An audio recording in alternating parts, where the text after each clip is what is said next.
आप देख रहे हैं हॉरर कंटेंट।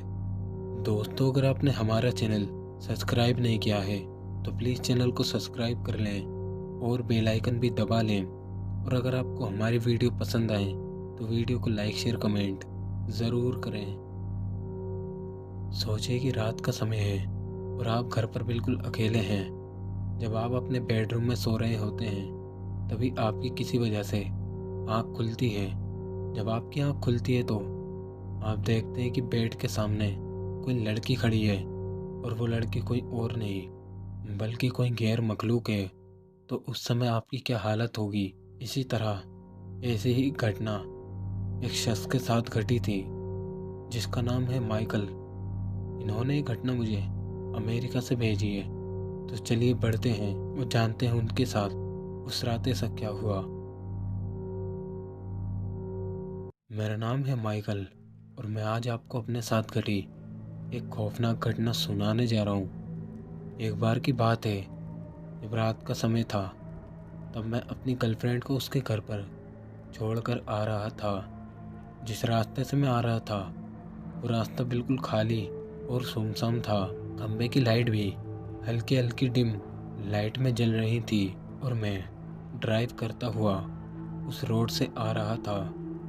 काफ़ी दूर चलने के बाद मैं देखता हूँ कि रोड के बीचों बीच एक लड़की खड़ी है और वो एक अजीब तरह का डांस कर रही थी।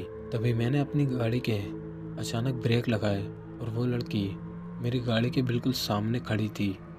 अगर मैं ब्रेक नहीं लगाता तो वो लड़की मेरी गाड़ी से टकरा जाती।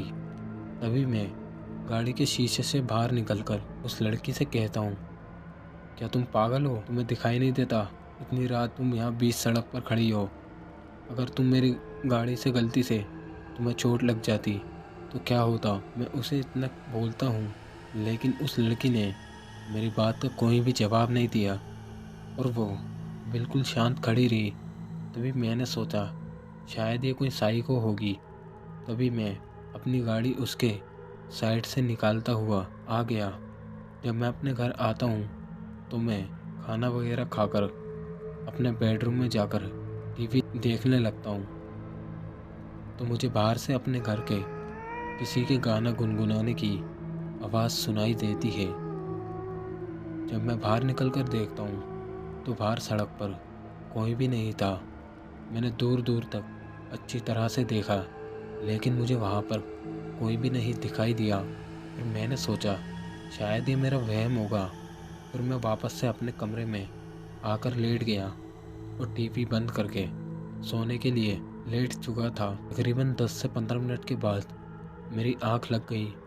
लेकिन मैं आपको बता दूं, जब मैं सोने के लिए लेटा था तो मैंने अपने बेडरूम की लाइट बंद नहीं की थी और बाकी सारी घर की लाइट भी ऑन थी।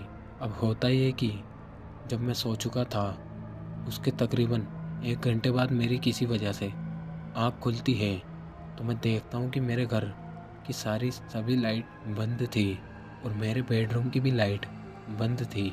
जब मेरी आँख खुली तो मैंने देखा मेरे कानों में किसी के गुनगुनाने की आवाज़ सुनाई दे रही थी और ऐसा लग रहा था कि मेरे कानों के पास कोई कुछ बड़बड़ा रहा है। जब मैं अपनी आँख खोलकर देखता हूँ तभी मैंने देखा मेरे बेड के सामने एक लड़की खड़ी है। जब मैंने अपनी आँख को अच्छी तरह से खोलकर देखा तो उसका चेहरा बड़ा खौफनाक दिख रहा था और वो सीधा मेरी ही तरफ देख रही थी। तभी मैं एकदम से घबराता हुआ उठा। जब मैं अपने पास रखे लैंप की लाइट ऑन करता हूँ तो उस जगह पर कोई भी नहीं था। ये सब देखकर मैं बहुत डर गया।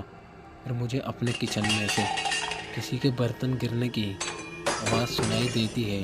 उस समय मुझे काफ़ी ज़्यादा डर लग रहा था। तभी मैं हिम्मत करते हुए किचन की ओर बढ़ता हूँ। मैंने घर की सभी लाइट ऑन करी लेकिन मैंने सोचा जब मैं सोया था तो लाइट सारी ऑन थी मगर अपने आप बंद कैसे हो गई।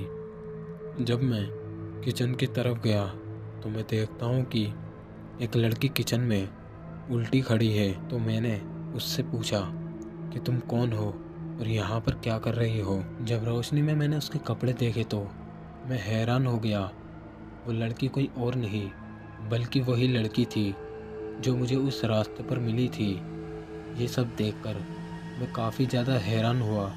मैंने सोचा ये लड़की इतनी दूर से मेरे पीछे कैसे आ गई। जब वो मेरी तरफ मुड़ी तो उसका चेहरा बड़ा भयानक लग रहा था और उसके हाथ में एक चाकू भी था और वो मेरी तरफ बढ़ने लगी। तभी मैं अपने घर से निकलकर बाहर की ओर भागने लगा। मैं आपको बता दूं, मेरे घर से थोड़ी दूर मेरे एक फ्रेंड का भी घर है। तभी मैं भागता हुआ उसके घर पर पहुंचा और मैंने उसे सारी बात बताई। उसने मुझसे कहा, तू आज रात मेरे पास ही रुक जा, कल सुबह हम दोनों देखते ही कि क्या बात है। उस दिन मैं अपने उस दोस्त के घर पर ही रुक गया। उस रात मुझे डर के मारे नींद नहीं आई। अगले दिन जब सुबह हुई तो मैं और मेरा दोस्त मेरे घर पहुंचे।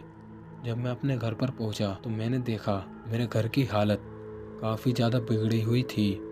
मैंने देखा कि मेरे बेडरूम के गद्दे पूरी तरह से फट चुके थे।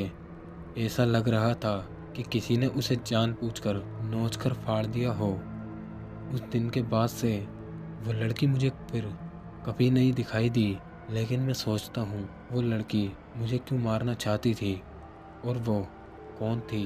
वो रात में आज भी याद करता हूँ तो मैं खौफ से बिल्कुल जम जाता हूँ। तो दोस्तों, ये थी हमारी स्टोरी। अगर आपको वीडियो पसंद आई हो तो वीडियो को लाइक शेयर कमेंट ज़रूर करें और चैनल को सब्सक्राइब करना बिल्कुल ना भूलें।